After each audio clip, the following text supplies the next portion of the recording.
Hai Historizen, selamat datang di channel Padosen Sejarah.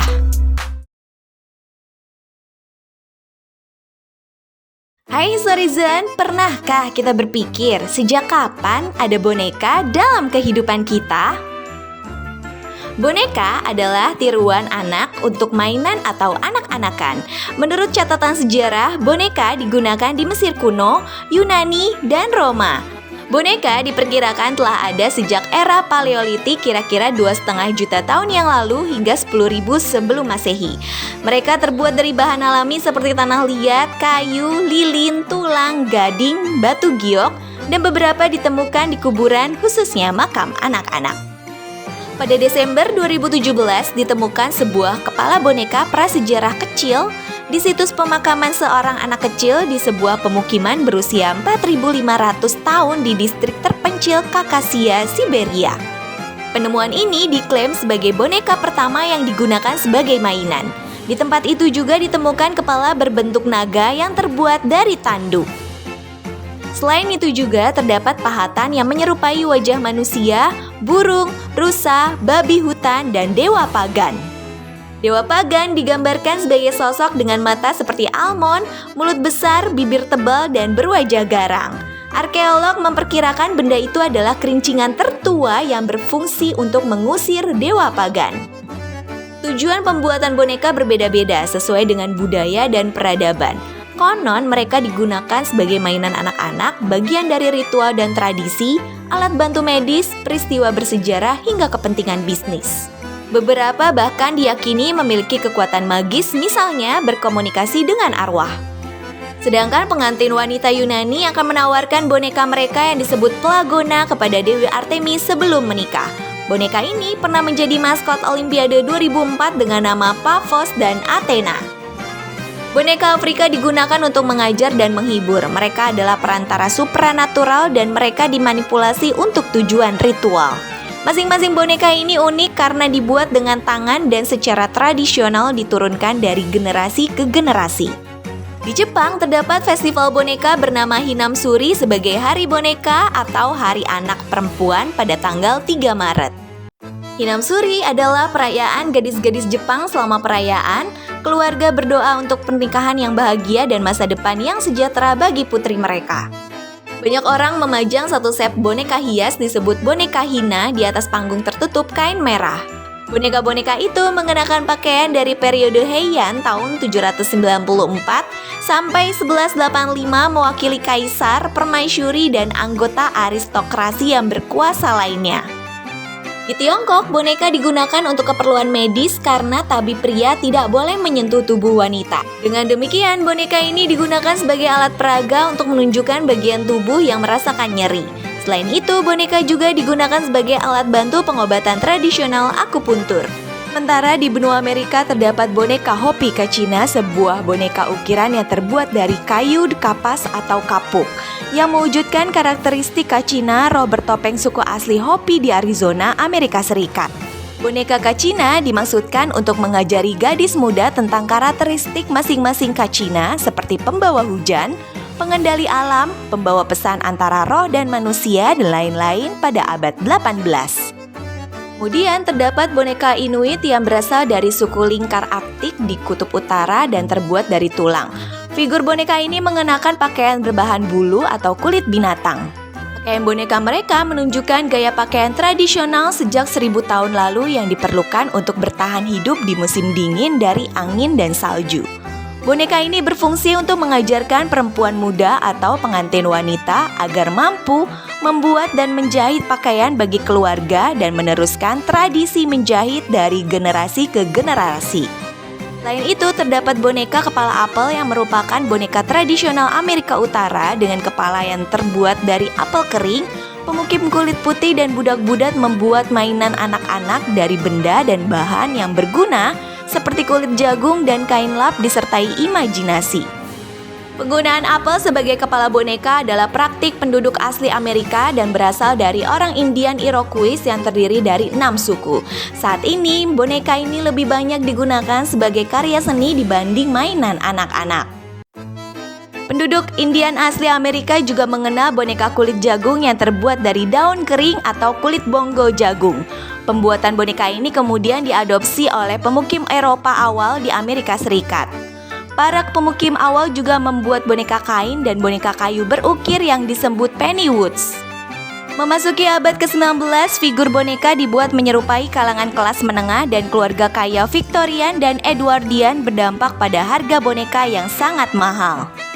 Selain boneka kayu, boneka lilin populer pada abad 17 dan ke-18. Kota Munich di Jerman adalah pusat manufaktur utama untuk boneka lilin.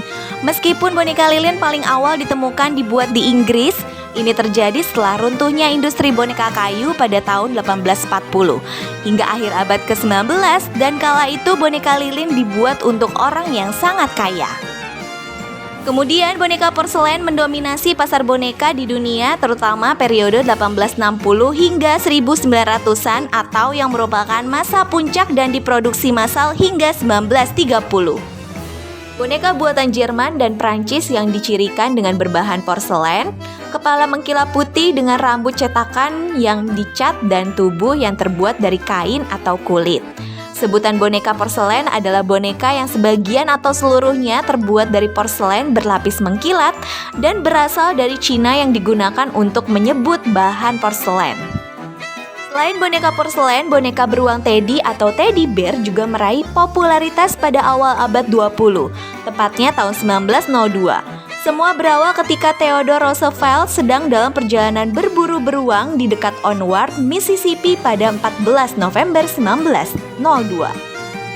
Gubernur Mississippi, Andrew Halongino, mengundang Presiden Theodore Roosevelt untuk berburu, tetapi ia tidak menemukan seekor beruang pun dan berencana pulang. Khawatir sang presiden kecewa, asisten Roosevelt, Hal Collier, memiliki ide untuk memojokkan dan mengikat beruang hitam tua ke pohon willow. Kemudian mereka memanggil Roosevelt dan menyarankan agar dia menembaknya. Melihat ini sebagai hal yang sangat tidak sportif dan merasa iba dengan si beruang, Theodore Roosevelt, sang presiden Amerika periode 1901 sampai 1909, menolak untuk menembak beruang itu. Berita tentang peristiwa ini menyebar dengan cepat melalui artikel surat kabar di seluruh Amerika Serikat. Clifford Berryman, seorang kartunis politik, membaca artikel itu dan memutuskan untuk menyindir penolakan presiden untuk menembak beruang itu. Kartun Berryman muncul di Washington Post pada 16 November 1902. Maurice Mitchum, pemilik toko permen Brooklyn, melihat kartun itu dan mendapat ide.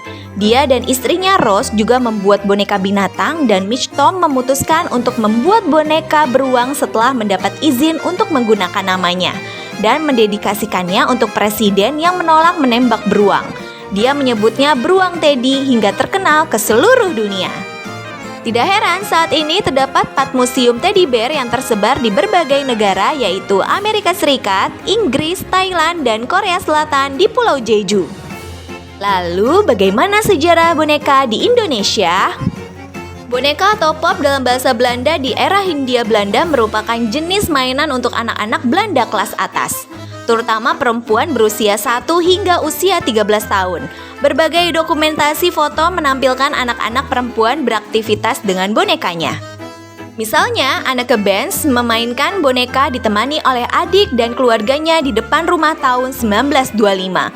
Ada juga yang bermain boneka ditemani hewan peliharaan seperti anjing, ayam, dan burung merpati pada tahun 1911. Menarik melihat boneka teddy bear juga dimainkan bersamaan dengan boneka porselen oleh Anne Marie de Jong ketika di Bandung tahun 1934. Tampaknya boneka teddy bear lebih disukai anak laki-laki seperti tampak pada foto keluarga Hageras di Kuningan tahun 1914. Boneka juga dijadikan sebagai hadiah untuk bayi seperti tampak dalam foto ketika Henriette Tensma ketika ulang tahun pertama di Pantai Timur Sumatera tahun 1930. Tak heran bila boneka memiliki kesan mendalam bagi pemiliknya. Seringkali boneka mereka dicuci sendiri oleh sang pemilik seperti yang dilakukan Neleke tahun 1935 atau Anne Marie tahun 1940 di Bandung. Nelly Eching bahkan memiliki 5 jenis boneka berukuran berbeda tahun 1935. Terlebih lagi, boneka ini juga dilengkapi berbagai aksesoris pendukung. Misalnya, seorang Lena Rance memainkan boneka dengan satu set jamuan teh tahun 1900. Yece Tesma dengan kereta dorong boneka 1930. Atau kursi dan tempat tidur khusus boneka seperti mainan gadis Belanda di kawasan Kupang, Surabaya tahun 1920. Uniknya, boneka juga dijadikan aksesoris di bagian depan sepeda motor. Misalnya, foto Henriette dan Benjamin Tensma di samping sepeda yang sudah didandani di tahun 1930 atau oleh pria Belanda sebagaimana foto di tahun 1935. Boneka juga digunakan sebagai elemen penting dalam pemakaman Tionghoa kaya di Padang tahun 1900. Demikian juga bagi masyarakat Toraja yang menempatkan boneka dekat kuburan mereka tahun 1915. Bahkan di Pulau Samosir, Sumatera Utara, terdapat foto boneka yang dapat bergerak sendiri disebut Sigale-gale tahun 1945. Menarik dicermati bahwa terdapat foto Amir Syarifuddin kecil yang kelak menjadi Perdana Menteri Indonesia kedua tahun 1947 sampai 1948 sedang bermain boneka bersama beberapa teman Belanda di Katwijk, Belanda Selatan tahun 1921. Dari berbagai foto anak perempuan Belanda atau Barat terselip gadis bernama Martha Vrouwen, seorang perempuan keturunan Indo, berayakan Belanda dan ibu pribumi yang sedang memainkan boneka bersama teman-teman kecil Belandanya, Mick dan Wim de Vries di Jambi tahun 1926. Boneka juga berfungsi sebagai aksesoris dalam pemotretan di studio. Ini tampak dalam sebuah foto sepasang anak kecil tahun 1890 dan foto 4 anak keluarga Van der Plas tahun 1899. Studio foto di Bogor tahun 1907 juga menyediakan berbagai jenis boneka untuk pemotretan, termasuk juga boneka figur laki-laki pada foto studio tahun 1900. Unsur lokal juga ditampilkan dalam foto studio seperti tampak seorang anak bernama Marie Albertine Adele berfoto mengenakan sarung dan kebaya dengan boneka tahun 1908. Bayi berusia setahun bernama Reina Bielefeld juga disetting foto studio dengan boneka yang tampak pada foto 1930. Berfoto dengan boneka di studio juga dilakukan di studio foto Amsterdam dan Utrecht, Belanda seperti tampak foto-foto tahun 1900. Dalam konteks budaya Jawa, boneka juga sudah masuk di kalangan Keraton Surakarta di mana terlihat seorang wanita Jawa bernama Partini yang memegang sebuah boneka Barat ditemani oleh 3 orang pembantu wanita yang dalam bahasa Jawa disebut genduk pada tahun 1900.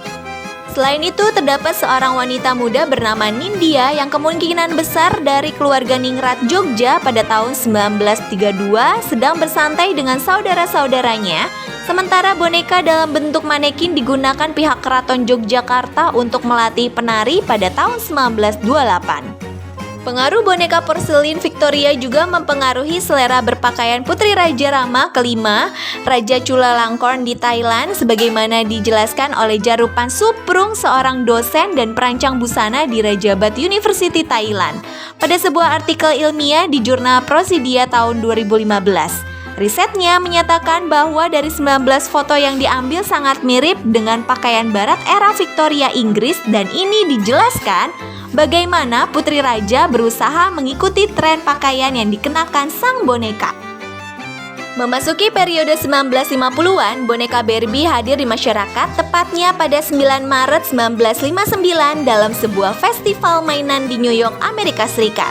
Penciptanya adalah Ruth Handler menemukan ide ini secara tak sengaja ketika melihat putrinya lebih senang bermain boneka kertas yang berfigur orang dewasa, dan di situ ia menyadari bahwa ada peluang bisnis untuk konsep mainan yang memungkinkan gadis kecil membayangkan masa depannya.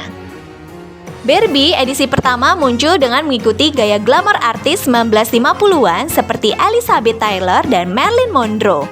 Kemudian jenis boneka Barbie semakin beragam dengan munculnya Ken sang pacar Barbie, Mitch Handley sahabat Barbie, Twiggy si Barbie selebriti, Christy Barbie pertama keturunan Afrika Amerika, Ella Barbie kemo pertama, dan lain-lain. Boneka Barbie juga mengikuti tren yang sedang populer seperti tema astronot, olahraga, peragaan busana, keberagaman, dan perempuan inspiratif. Hingga kini, Barbie masih menjadi salah satu boneka paling sukses di dunia. Boneka berperan penting dalam industri hiburan bagi anak-anak dan orang dewasa. Misalnya, cara anak yang menggunakan boneka yang digerakkan manusia. Contohnya adalah serial Sesame Street yang mulai ditayangkan tahun 1969 di televisi Amerika. Di Indonesia juga terdapat acara serupa dengan nama Si Unyil di TVRI yang mulai tayang 5 April 1981. Memasuki tahun awal 90-an, si Komo dengan psikolog Kak Seto tampil di layar kaca. Selain itu juga terdapat Ria Enes dan boneka Susan yang menampilkan kemampuan ventriloquist atau seni berbicara dengan suara perut. Kedua tokoh dan bonekanya sangat populer di kalangan anak-anak era 90-an. Kedekatan boneka dengan unsur mistis mendorong para produser film layar lebar untuk membuat film bertema boneka iblis. Misalnya film Chucky, The Boy, dan Annabelle yang diambil dari kisah nyata dan lain-lain. Sementara film horor di Indonesia adalah Jelangkung, The Doll, dan Sabrina. Boneka dalam aspek pariwisata kerap dijadikan sebagai souvenir sebuah negara. Contohnya di Rusia dengan Matryoshka, Spanyol Marin Chiclana, Inggris Paddington, Amerika Indian Navajo, Jepang Danbo dan Daruma, atau Indonesia dengan kakak tua dan orang utan yang dipamerkan di sidang Majelis Umum PBB di New York, Amerika Serikat tahun 2019. Jadi, boneka mana yang kamu sukai? Tapi ingat, kamu jangan mau menjadi boneka si dia, karena kamu bukan boneka. Terima kasih Historizen sudah menonton Padosen Sejarah. Jangan lupa subscribe, like, comment, and share. Follow juga Instagram dan Twitter @padosensejarah.